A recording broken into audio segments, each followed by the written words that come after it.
بات تو میں بار بار کہتا ہوں, شدید مجبوری نہ ہونا میرے بھائی, اپنے خاندان میں اپنے نسلوں میں یہ رسم چھوڑ کے جاؤ, ان کو یہ باور کرا دو کہ ہمارے خاندان میں مرد کماتے ہیں, عورتیں کھاتی ہیں. بولو ہماری پرمپرا ہے یہ, ہم اس کو چینج نہیں کر سکتے, ہمارے خاندانی رواج ہے بھائی, ہمارے یہاں عورتیں نہیں کماتی. یہ سیکھ لو, یہ کیا کر لو.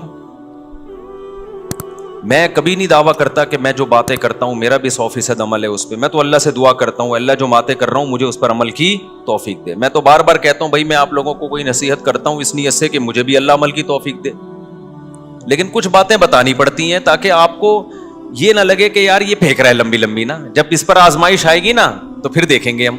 اللہ بچائے ہمیں آزمائشوں سے. میں نے بتایا مجبوری کے حکام تو الگ ہیں. اب قحط پڑا ہوا ہے تو پھر تو بیگم جاب کر رہی ہے, مرد کی جاب نہیں, وہ تو ایک مجبوری ہے نا.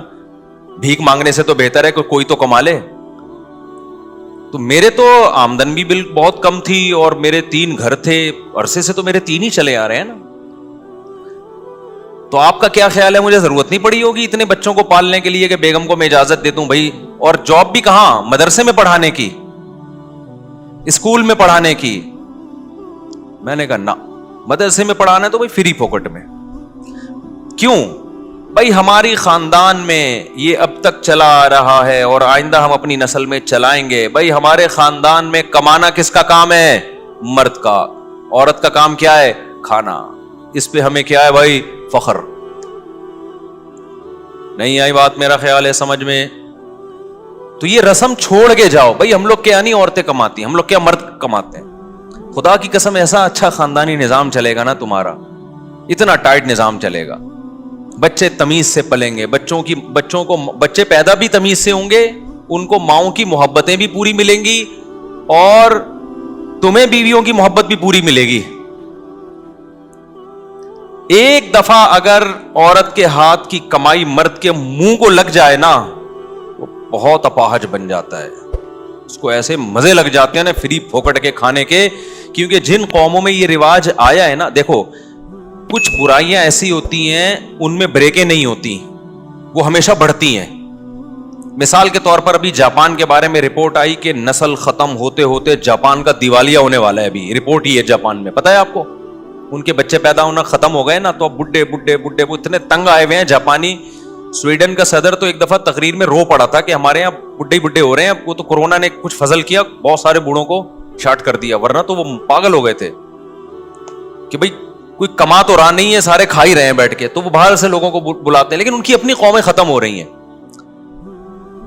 ایسا کیوں ہوا؟ جب انہوں نے فیملی پلاننگ کو شروع کیا تو ان کے ذہن میں یہ نہیں تھا کہ یہ یہاں جا کے بند ہوگا. ان کا خیال تھا ابھی ہم 2, پھر ہم کہیں گے اب 3 کر دو, اب پھر دوبارہ 2 پہ آ جاؤ. یہی تھا نا, ابھی تو ہماری آبادی بہت ہے تو ہم ایسا کرتے ہیں 2 پہ لے آتے ہیں, بلکہ 1 پہ لے آتے ہیں تاکہ آبادی ذرا سے بھی نہ بڑھے. پھر تھوڑے دنوں میں ہم 2 پہ لے آئیں گے, پھر ہم 3 پہ لے آئیں گے. جب کم ہونے لگے گی تو ایک تمیز سے چلیں گے. یہ کیا مسلمانوں کی طرح کہ برساتی مینڈکوں کی طرح بچے پیدا ہو رہے ہیں ان کے, وہ ہمیں یہ کہتے تھے خرگوش کی طرح بچے ہو رہے ہیں, کوئی پلاننگ نہیں ہے اور کوئی اس کے لیے وہ غربت سے مرے جا رہے ہیں, پیٹرول مہنگا ہو رہا ہے اور پھر بے فارم میں ایک نیا بچہ آ گیا. جی بے فارم کے فارم نہیں ہے ان لوگوں کے پاس, اتنا غریب ملک, کاغذ باہر سے ادھار لے رہا ہے یہ, وہ بچے ہی ڈالے جا رہے ہیں اس میں. یہ ایک جاہل قوم, وہ ہمارے بارے میں یہ کہتے ہیں.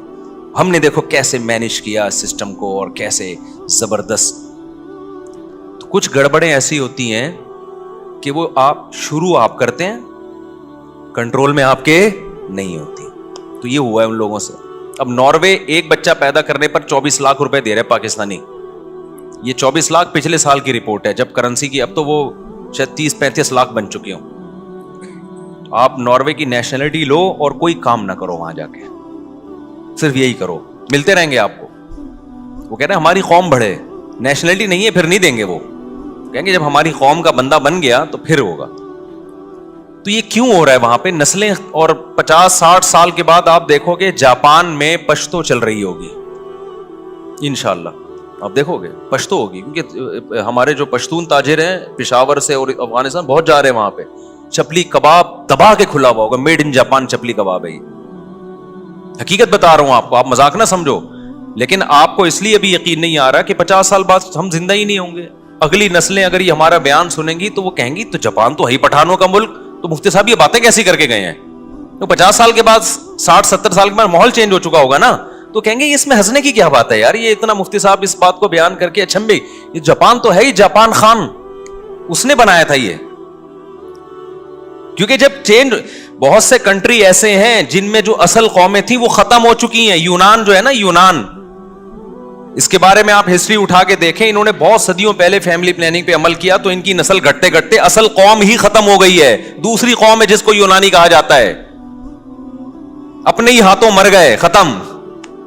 وجہ کیا ہے کہ جب آپ گروتھ ریشو کو کم کرتے ہیں نا, تو آپ کو لوگوں کا یہ ذہن بنانا پڑتا ہے کہ بچے جب کم ہوں گے تو آپ کی جیب پہ بوجھ کم آئے گا, ان کی تربیت آسان ہوگی. یہ بوجھ ہیں بچے. ایک دفعہ آپ کے ذہن میں, آپ کو ان کے دماغ میں یہ ڈالنا پڑتا ہے کہ یہ نعمت نہیں ہے, یہ کیا ہے, یہ بوجھ ہے. یہ سافٹ ویئر انسٹال کیے بغیر کوئی نسل روکتا نہیں ہے. قرآن نے کیا کہا, یَهَبُ لِمَن یَشَاءُ إِنَاثًا, جس کو چاہتا ہوں بیٹیاں گفٹ کرتا ہوں, اور جس کو چاہتا ہوں بیٹے گفٹ کرتا ہوں. ہبہ گفٹ کو, انعام تحفے کو کہتے ہیں. او یزوجہم ذکرانا و اناثا, جس کو چاہتا ہوں دونوں گفٹ کرتا ہوں, بیٹے بھی دیتا ہوں بیٹیاں بھی. اور جمع کا صیغہ لائے اللہ تعالیٰ, ایک بیٹے کا تو یا ایک بیٹی کا تو ذکر ہی نہیں کیا. اور عربی میں جمع کم از کم 3 افراد, یعنی کم از کم 6 سے تو نصاب شروع ہو رہا ہے. اب قرآن نے جو سافٹ ویئر ڈالے صحابہ اور تابعین کے ذہن میں جو انسٹال کیے وہ یہ کہ اولاد گفٹ ہے. اب بتاؤ, گفٹ کو خرچ کرنے میں, لینے میں پلاننگ ہوتی ہے یا خرچ کرنے میں پلاننگ ہوتی ہے؟ مثال کے طور پر ایک بندہ آیا میرے پاس, ایک لفافے میں 50,000 روپے دیے, مفتی صاحب یہ گفٹ ہے. مفتی صاحب نے گھننے بن کے یوں کر کے ڈال لیے جیب میں. ادھر سے آیا 50,000 گفٹ, یوں کر کے ڈال لیے. ادھر سے آیا 1 لاکھ گفٹ. ہوتا نہیں ہے ایسے, وہ خوش تو ہونے دو نا.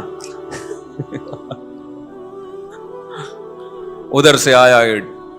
اچھا, نعت خوانوں کو بڑے پیسے ملتے ہیں. کل میں جلسے میں گیا نا, بڑی پیاری نعت پڑھی بندے نے, بڑا مزہ آیا. لیکن جب کوئی اچھا شعر پڑھتا لوگ آتے, یہ لو بھائی چپکے سے مٹھی میں پیسے رکھ کے, ہمارا 2 گھنٹے بیان ہوا, ہم نے بڑی اچھی اچھی باتیں کی. لوگ ایک دم جوش میں آتے ہیں لیکن کوئی ہل بھی نہیں رہا. ہم نے کہا چلو یار, نعت خوانوں کے مزے بہت ہیں. اچھا, ادھر سے 50,000 آ رہے ہیں. اب کوئی کہے مفتی صاحب اتنے پیسے لے رہے ہو, بغیر پلاننگ کے پیسے ہی آتے چلے جا رہے ہیں, یہ تو ٹھیک نہیں ہے. میں کہوں گا آئیں جتنے بھی, اس کے لیے پلاننگ کی ضرورت نہیں ہے. پلاننگ کی ضرورت ہوگی خرچ کرنے میں. یہ پلاننگ کا موقع نہیں ہے, کیونکہ گفٹ تو جتنے آ جائیں اچھا ہے بھائی, جتنے آ جائیں. لاکر بڑا بنوا لوں گا میں, ایک اور اکاؤنٹ کھلوا لوں گا میں, جیبیں بڑی کروا لوں گا میں. گفٹ کبھی کوئی نہیں روکتا. پلاننگ گفٹ لینے میں نہیں کی جاتی, گفٹ کو خرچ کرنے میں کی جاتی ہے. کہ ایسے ہی اڑاؤ نہیں, اب اتنے آ گئے ہیں تو اب شادی تو ہو نہیں سکتی, اب کیا کریں ہم اس سے. پہلے تو پلاننگ آسان تھی میرے لیے. اب بھائی ایسا کرتے ہیں کہ بچوں کو ہم ذرا اور اچھے اسکول میں ڈال دیتے ہیں, ذرا اور تگڑی فیسیں ہو جائیں گی ان کی, اور یہ کر دیتے ہیں, یہ کر دیتے ہیں. ہاں, بغیر پلاننگ کے اڑانا شروع کر دو گے تو یہ نعمت کی ناقدری. تو اللہ میاں نے قرآن میں جو ہمیں سافٹ ویئر انسٹال کیے نا, مسلمان سوسائٹی کو جو قرآن پڑھتے ہیں, ان کو یہ بتایا کہ اولاد یہ بوجھ نہیں ہے, بلکہ یہ کیا ہے, گاڈ گفٹڈ ہے, یہ خدا کی طرف سے گفٹ ہے. اب جب گفٹ ہے تو گفٹ آنے میں پلاننگ نہیں ہوتی, جب آ گئے تو پھر پلاننگ کرنی ہے تاکہ ضائع نہ ہو. کہ اس کو ڈاکٹر بنانا ہے, اس کو عالم بنانا ہے, اس کو مفتی بنانا ہے, اس کو کیا بنانا ہے, انسان کا بچہ بنانا ہے, کیسے بنانا ہے, کون سے اسکول میں بھیجیں, کس بزرگ کے پاس بھیجیں, کس کے بیان سنائیں, چرسیوں میں بیٹھ رہے تو اس سے کیسے بچائیں ہم اس کو, صبح شام ایسا نہ ہو پب جی کھیلتے کھیلتے زندگی گزر جائے. تو پلاننگ, اس اولاد کا کیا استعمال ہے, اس میں پلاننگ ہوگی. ہمارے یہاں فیملی پلاننگ والوں نے الٹے کام شروع کر دیے, اولاد پیدا کرنے میں پلاننگ شروع کر دی کہ پلاننگ سے پیدا ہوں گے, پہلے ایک ہوگا 25 سال کے بعد دوسرا, بعض دفعہ ہوتا ہی نہیں 25 سال کے بعد دوسرا, یہ آپ کے اختیار میں ہے ہی نہیں. اب اس الٹی پلاننگ کا جو نقصان ہو رہا ہے نا, بڑا نقصان, میں بار بار کہتا ہوں, لڑکے اور لڑکیوں کی گروتھ ریشو کی ایسی کی تیسی ہو گئی. اب جس کو سب کو 2 بچے چاہیے, تو جس کو بیٹا مل گیا وہ تو نسل روکے گا, جس کو نہیں ملا وہ 5-5 6-6 بیٹیاں ہو جاتی ہیں بیٹے کی لالچ میں, وہ 6 بیٹیوں کے بعد جا کے نسل روکے گا. بیٹے 1 یا 2 اور بیٹیاں 6-6. تو یہ تو سارا فطری نظام کی ایسی کی تیسی ہو گئی کہ نہیں ہو گئی. آپ کہہ سکتے ہو کہ چائنا اور جاپان اور انڈیا, ان دونوں کنٹریز میں فیملی پلاننگ پر عمل ہوتا ہے, تو ان میں تو گروتھ ریشو ایسا نہیں ہے کہ لڑکیاں بہت زیادہ لڑکے کم, بلکہ وہاں تو لڑکیاں ہی شارٹ ہیں. تو بھائی وہ ایک اور ظلم کر رہے ہیں جس کا خدا آخرت میں انتقام لے گا. وہ یہ کہ لڑکیوں کو ماں کے پیٹ میں مار دیا جاتا ہے پیدا ہونے سے پہلے, ورنہ اگر وہ پیدا ہونے دینا تو وہاں لڑکیاں ہی لڑکیاں ہوں. اتنی عورتیں پیدا ہو جائیں, مرد مارکیٹ سے شارٹ ہو جائے ان کے, کیونکہ جس فیملی میں ایک بیٹا ایک بیٹی ہو گئی وہ روکے گا نسل, جس کے 2 بیٹے ہو گئے وہ بھی روک لے گا, کیونکہ بیٹے کی ضرورت لوگوں کو بیٹی سے زیادہ ہوتی ہے. خود ماؤں کو بیٹا چاہیے ہوتا ہے. آپ دیکھ لیں ہماری سوسائٹی میں 5 بیٹیاں 6 بیٹیاں 7 بیٹیاں, کس چکر میں یار؟ اس چکر میں کہ شاید اگلی دفعہ بیٹا ہو جائے. وہ نہیں ہوا تو اب تو سارا سیٹ اپ, جب آپ فطرت کے کام میں ٹانگ اڑاتے ہو تو الٹا پلٹا ہوتا ہے.